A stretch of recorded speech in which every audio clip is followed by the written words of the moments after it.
Salut tout le monde, j'espère que vous allez bien. On se retrouve aujourd'hui, donc on va aborder le sujet de liquidité interne, externe et la liquidité dans sa globalité. Donc on va vite fait passer dans le sujet en lui-même. Alors, la première des choses, c'est qu'est-ce que la liquidité finalement? Il faut savoir que la liquidité, les amis, ça fait référence aux ordres en attente, donc les stop-loss, les ordres limites, etc., etc., placés par les traders au-dessus ou en dessous des certains niveaux de prix.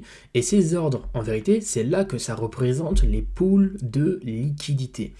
Pour comprendre vraiment dans sa généralité pourquoi la liquidité est-elle si importante que ça, c'est parce que en particulier les acteurs institutionnels ou la smart money finalement cherchent à exploiter ces pools de liquidité, d'accord? Et c'est grâce à ça que le marché va commencer à donner sens à des directions qui vont être de plus en plus claires parce que finalement c'est l'essence même du marché. Mais je vais vous montrer tout ça sur les graphiques par la suite. Donc, il faut savoir que quand le but de la liquidité, c'est donc de fournir, comme je vous l'ai dit, le carburant nécessaire aux grands acteurs pour exécuter leurs transactions pendant cette distribution du prix. Mais alors, on va essayer de comprendre un peu en détail. Regardez ici, quand on parle de sell-side liquidity, etc., on se rend compte bien que à ce stade-là, le marché vient chasser de la liquidité, il nous donne un mouvement qui peut être bullish, mais est-ce que ce mouvement bullish est donc la clé d'un marché sur lequel on va devoir faire un buy? La réponse est bien sûr que non. On se rend compte qu'on a un sweep, le marché va réussir à monter, chasser de la buy side à ce niveau-là, mais va recontinuer à chercher de la sell side. Et bien sûr, c'est là où tout va devenir beaucoup plus intéressant parce que, attention, chaque prise de liquidité, les amis, n'annonce pas forcément un retournement. Elle peut simplement servir à relancer le mouvement en cours. Et donc, après chaque liquidité, un PDRA doit être impérativement présent, sauf sur des ATH. Et ça, on va parler. Regardez ici. On voit que le marché chasse la liquidité, on a un mouvement. Donc il joue le jeu de la mitigation de ce bloc de commande. Il touche les 50%, il éjecte. Ici, on avait une grosse zone HTF. Donc on a eu 1, 2, 3 lots qui s'est fait chasser. Donc ça aussi, on va en parler en détail avant que le marché ne donne lieu à une vraie distribution bullish. D'accord? Donc c'est pour ça que même quand on a des equal highs, un Paris week high, même moon high carrément, si on veut, hein, c'est pas parce que ici le marché va chasser cette liquidité que c'est terminé, un reversal a donc lieu. Attention à ça, faites extrêmement attention. Donc, on va passer dans l'immédiat, c'est que aujourd'hui, quand on va parler donc de liquidity, donc internal range, liquidity versus external range, c'est que quand on parle de liquidité interne, on fait référence à la liquidité qui se trouve à l'intérieur d'une plage, donc de notre DRT qu'on va tracer, et donc c'est là-dedans qu'on va chercher à exploiter les zones d'inefficience, et attention, c'est pas que FVG, ça peut être des order blocks également. C'est pour ça que c'est considéré comme de la liquidité interne. Et donc, nos liquidités externes correspondent à la liquidité qui se trouve en dehors de cette plage. Mais ça aussi, on va essayer de bien comprendre pourquoi, et c'est là où on a vraiment les plus gros ordres stop qui sont placés. Et c'est pour ça qu'on peut s'attendre à des mouvements parfois intéressants. Donc, en fait, finalement, c'est quoi pour simplifier la chose directement? Admettons aujourd'hui, hein, histoire de comprendre juste ce truc-là, c'est que on a une structure complète qui est parfaite, qui est dirigée par un algorithme, etc., un magasin qui est parfait. Ce magasin peut contenir ce que vous voulez, d'accord, peut contenir ce que vous voulez, mais si ce dernier n'a pas un engrenage qui va faire tourner l'argent, donc un magasin il peut être autant grand qu'il veut, il peut avoir tout de high-tech qu'il veut, mais si celui-ci ne fait pas engendrer de l'argent, malheureusement, c'est voué à couler. C'est pour ça que la liquidité sur les marchés financiers, c'est exactement la même chose. C'est que les marchés financiers, c'est pour ça qu'on a des liquidity providers, donc c'est eux qui vont financer aussi de la liquidité, donc c'est encore des éléments beaucoup plus compliqués, là on rentre dans un côté technique des marchés financiers, mais il faut savoir que c'est pour ça qu'il faut que de l'argent rentre, tourne à l'intérieur de ça, pour que ce dernier crée un engrenage, et qui fait tourner ainsi dans un cercle vicieux, où on va s'amuser à tourner autour, et tourner l'argent entre nous, et entre eux, et entre les gagnants et les perdants. D'accord? Et donc, le marché a tendance à chercher la liquidité car c'est là que les ordres sont accumulés. D'accord? Souvent, c'est un mouvement qui va démarrer à partir d'une liquidité interne pour aller chasser une liquidité externe. Mais alors attention, là aussi, il y a des éléments à prendre en compte. Pourquoi? Parce que c'est que même si on va aller chasser une liquidité externe, attention au jeu de la mitigation qui pourrait être votre pire ennemi sur les marchés. Donc voilà, des éléments à prendre en compte. Premier point, les entrées, la liquidité interne vise souvent la liquidité externe comme objectif et vice versa, hein, d'accord. Inversement, si tu rentres sur la liquidité externe, c'est là que tu vas viser ta liquidité interne pour sortir. Ce concept est valable sur tous les horizons de temps. Ok, donc ça aussi c'est quelque chose qu'il faut bien sûr prendre en compte. Et également, regardez encore une fois, je l'avais mis dans l'autre graphique les amis, mais où la smart money vise, c'est la liquidité. Donc encore une fois, buy side liquidity égale au-dessus d'ancien high et sell side liquidity, donc sous d'ancien low. Donc on se rend compte qu'à ce niveau-là, rappelez-vous encore, on a parlé de tout ça en détail, j'ai à ce stade-là de la liquidité des equal highs qui se font chasser. On a eu un sweep, le marché il se retourne, il vient chasser, du coup, on peut même commencer par ici. On a une liquidité qui se fait chasser, le marché il run, il vient sur une zone d'intérêt, il se retourne, retracé. Donc, dans la gamme de prix interne, parce que c'est de la gamme de prix interne, on a à ce niveau-là un bloc de commande qui s'est validé. Le marché vient travailler donc à l'intérieur de ce dernier, et on se rend compte que, vous voyez, une personne qui va rentrer ici et qui va mettre son SL et son TP immédiatement ici, malheureusement, ce dernier ne va pas réussir à sortir avant de se manger un BE. Oui, s'il laisse tourner, franchement, félicitations à lui. Mais le problème, c'est que le prix va remonter dans ton PE avant de rechasser ton externe. Donc c'est pour ça qu'on parle de jeu de mitigation. Il faut comprendre aussi que la chasse à la lique peut créer des zones d'intérêt à high proba, comme le bloc de commande qui est ici, qui a chassé cette liquidité, et donc qui va donner lieu à un mouvement de retracement, et avant de reprendre la course à la baisse. Et là, on se rend compte que une fois que tout ça devient une trendline de liquidité, alors le marché a plus de facilité à chasser la liquidité, d'accord? Et bien sûr, également, on va directement aller sur TradingView et regarder ça de plus près. Donc, nous voici sur TradingView et on va essayer de décortiquer maintenant quelque chose qui est assez important. On s'en rend compte que alors ici, le marché nous crée un mouvement très puissant et très fort à la baisse. Donc où sont nos liquidities externes et notre liquidité interne? Les amis, regardez ici en détail. J'ai mon swing high, j'ai mon swing low.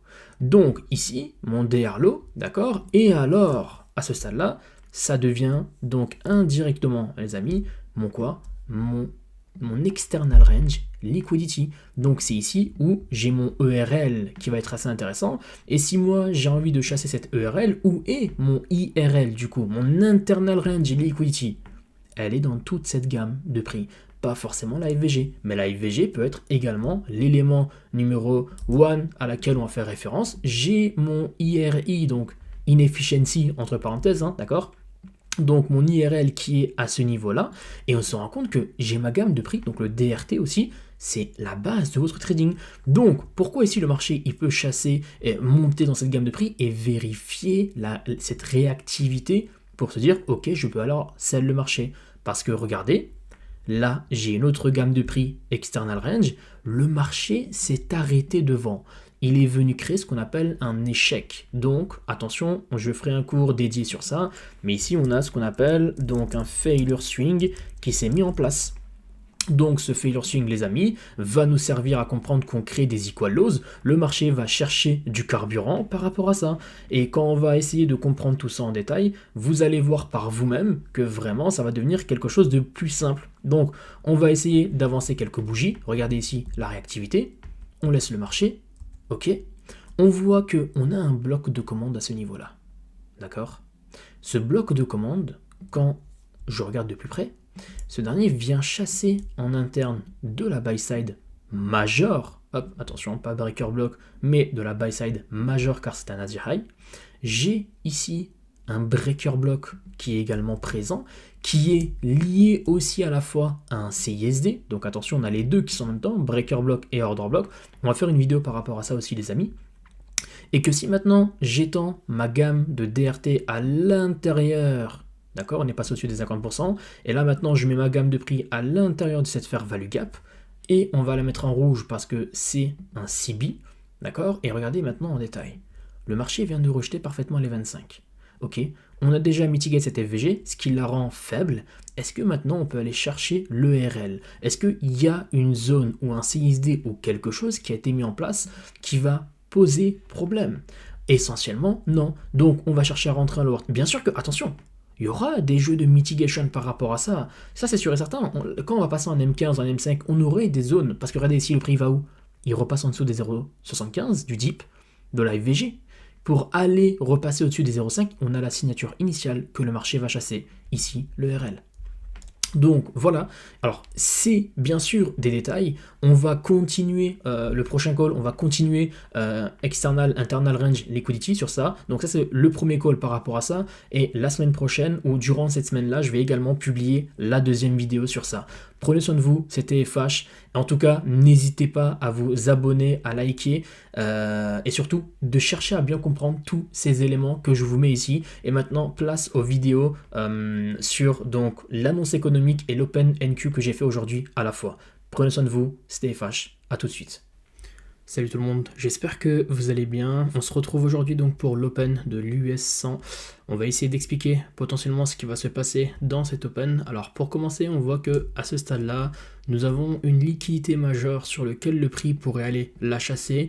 Mais d'abord, on va quand même vérifier quelque chose d'extrêmement important, c'est qu'on va regarder un peu notre EPDA par rapport à tout ça. Et on va essayer de comprendre ce qui se passe réellement dans sa généralité. À ce niveau-là, on peut remarquer que, regardez bien ici, parce que le marché va exploser à la hausse finalement. Ici, on se rend compte qu'on a un magnifique fair value gap qui a servi, d'accord? Elle a servi à pousser donc le prix à aller faire potentiellement ici des plus bas. Et à partir de ce moment-là, on se rend compte alors que le prix est venu donc est passée par-dessus en créant potentiellement, elle n'a pas encore validé, mais là, elle va la valider. Et donc, on peut s'attendre à l'open qui peut venir un petit peu peut-être jouer dedans, mais voilà, dans l'immédiat, on va s'attendre à une explosion bullish, les amis, qui va venir chercher du coup cette buy side qui se situe à ce niveau-là. Alors, ici, quand on va essayer quand même de regarder de plus près, regardez ici, on a plus d'indications en lower time frame. Pourquoi? Ici, je vois quoi? Que j'ai une base de consolidation, d'accord? La consolidation, elle m'indique de mon côté de l'EPDA qu'on va partir alors à la hausse, mais ici j'ai ma prochaine buy side qui est également parfaitement posée à ce niveau-là. Et là, regardez en détail, c'est que tout va se jouer ici. Parce que là, le marché est venu me créer un NeoFed. Donc en lower time frame, ici j'ai ma base d'EOFed. Donc cet EOFed, donc Institutional Order Flow and Trade Drill, va m'aider, moi, à comprendre qu'est-ce qui se passe au niveau du prix. D'accord? Donc c'est pour ça que cette première buy side et cette deuxième buy side peuvent être vraiment des objectifs à court terme à venir chasser dans sa généralité. Et quand on regarde un peu de plus près, on se rend compte quand même que on avait une big consolidation qui s'est quand même formée à ce niveau-là, d'accord, hein, si on part pas, on enlève la base de notre IFVG, parce que ça reste à la fois une IFVG comme on l'a sélectionné. Maintenant, si on quitte l'IFVG, on voit cette expansion qui est quand même assez importante, et ben on se rend compte alors clairement que c'est normal que ici le marché allait commencer à être bullish, parce que si on suit l'EPDA, conso, expansion, on voit qu'il y a eu un retracement mais interne qui a eu lieu, ok, et c'est par là qu'on va essayer de décortiquer donc le prix dans ce niveau-là, c'est qu'on se rend compte que en termes d'ouverture, d'accord, j'ai 29 qui est ici, on a le gap et on se rend compte ici les 0,5 de cette week. Elle sert actuellement de support au price action, on reste patient, on attend une signature. Et voilà qu'on peut venir chasser donc aisément cette première liquidité. Donc on avait celle-ci, maintenant venir chasser celle-ci et voir un peu ce qu'on a un peu sur du long terme. Chasser aussi donc des chiffres ronds et regarder un peu ça de plus près. Mais là où je veux en venir quand même, c'est que on voit que la distribution dans l'immédiat, elle n'est pas très faible, mais elle part d'une part en high resistance, ce qui montre alors essentiellement une envie institutionnelle et algorithmique de faire push le prix à la hausse. Certainement, j'ai un gap qui est juste à ce niveau-là.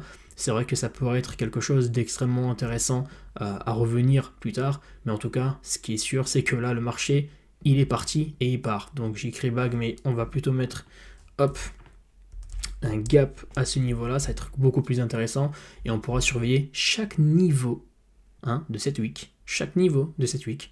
Et vous allez voir à quel point les 0,5 éjectent le prix pour chasser celle-ci et maintenant les 25 va éjecter pour chasser cette liquidité. Et ça, c'est typiquement en fait un cas de figure qui arrive souvent quand vous commencez à comprendre un peu tous ces petits mouvements, tous ces va-et-vient dans de l'interne. Encore une fois, comme d'hab, respectez votre DRT, respectez, je vais dire, toujours vraiment des entrées qui ont du sens sans vraiment aller dans la facilité. Cherchez toujours à comprendre en détail. Voilà, le marché est venu chasser du coup cette liquidité grâce à ça. Regardez comment c'est un jeu. Et j'essaie d'expliquer tout ça bien sûr en live. Pour que vous puissiez comprendre, il y a des marchés ouverts à ce niveau-là, donc pour que vraiment vous puissiez comprendre en détail comment et pourquoi le prix est bullish, comment et pourquoi le prix va être bearish, et c'est quoi les éléments aussi derrière qui fait en sorte que là on va pousser, là on va s'arrêter, et ainsi de suite bien sûr.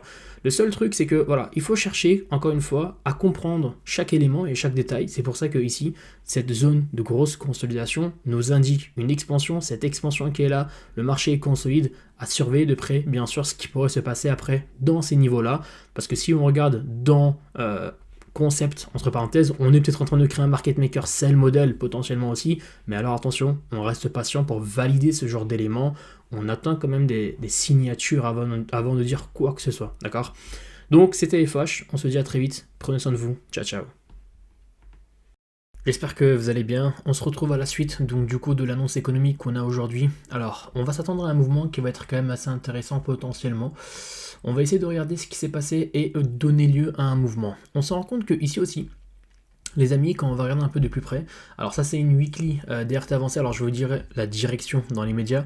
Je m'attends à un marché qui va aller run un peu à la baisse pour cette annonce économique, pour chasser de la contrepartie et de la liquidité. Pourquoi? Parce que ici, quand on regarde de plus près, on est venu, même si je passe un peu en H4 et qu'on va regarder ça de plus près, c'est que les amis, on se rend compte qu'on est venu fermer, combler, algorithmiquement parlant, cette fameuse FVG, et on est dans ce bloc de commande dans lequel où on peut s'attendre vraiment à une réaction très forte. Ici, j'ai une wick avancée, d'accord, une mèche de rejet avancée. Donc je vais un peu passer les détails de comment on prédéfinit un wick avancé. Je ferai une petite 2 par rapport à ça, mais là dans l'immédiat ce qui va être extrêmement important c'est que voilà, on va s'attendre à un open, voir le marché ici travailler et commencer donc maintenant voilà, donc à pousser le prix. Alors en termes de direction, est-ce que on va vraiment créer un reversal ou un truc de ce style là? Bien sûr on fait attention parce qu'on a un EPJ qui est dans sa généralité un peu bullish les amis, d'accord? Donc on va essayer bien sûr de prendre également tout ça en compte. On peut chasser de la contrepartie, mais comme dit, on atteint quand même les signatures, on attend quand même bien sûr des éléments qui vont venir donc compléter ces détails-là. Le seul but de ces calls-là, c'est bien sûr, je sais que ça hype certaines personnes un peu, vous savez, vu que c'est des mouvements directs qui sont ici, qui sont créés directement, bah, je sais que ça hype les gens de voir ça, de travailler sur ça, etc. Donc c'est pour ça les open, ou alors comme vous avez déjà vu le NFP, le CPI, ce genre de petites annonces économiques, j'aime bien faire des petites vidéos, essayer de vous expliquer un peu en détail ce qui va se passer et pourquoi également, comme ça vous avez la vision, vous avez également tous ces éléments qui sont également présents, mais alors attention, encore une fois je dis bien qu'on ne se donne pas directement lieu à un reversal, on attend des signatures, on attend des choses qui vont venir vraiment nous donner cette idée qu'on a derrière la tête. Maintenant, je vais passer à la suite également. Donc rappelez-vous juste de la vidéo précédente, hop, je passe en 1 minute et vous allez commencer à comprendre quelque chose d'assez important.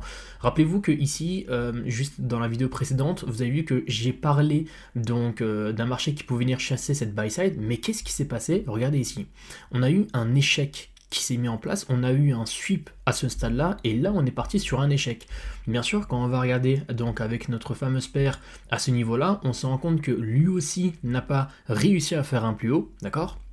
Donc le fait que les deux sont corda et que ici on est pile poil sur un bloc de commande sur notre US 500, donc ça donne vraiment une certaine immersion à notre trading. Alors à partir de là, quand on va regarder un peu de plus près ce qui s'est passé, c'est que je vais essayer de vous décortiquer essentiellement mon entrée. Donc rappelez-vous, j'ai dit que potentiellement on peut s'attendre à un market maker, c'est le modèle, et c'est dit. Du coup c'est le cas, c'est vraiment le cas, il est ici. Donc ça fait quand même plaisir de voir ça. Alors là, le premier trade, les amis, que j'ai fait le short, alors hop, il est ici, donc je mettrai également le screenshot, hein. Donc 26 060, on fait comme ça, donc je vais expliquer un peu ce qui s'est passé. Je suis rentré exactement à ce niveau-là, le SL, je l'ai mis parfaitement au-dessus de cette mèche pour sortir à ce stade-là, donc je suis sorti à donc 0,2, un truc comme ça, voilà. Ça c'est le trade que j'ai pris. Alors, pourquoi ce trade vraiment? En fait, c'est à ce stade-là, cette zone de consolidation qu'on sait très très bien dans les market makers, ce dernier donc devient alors un quoi?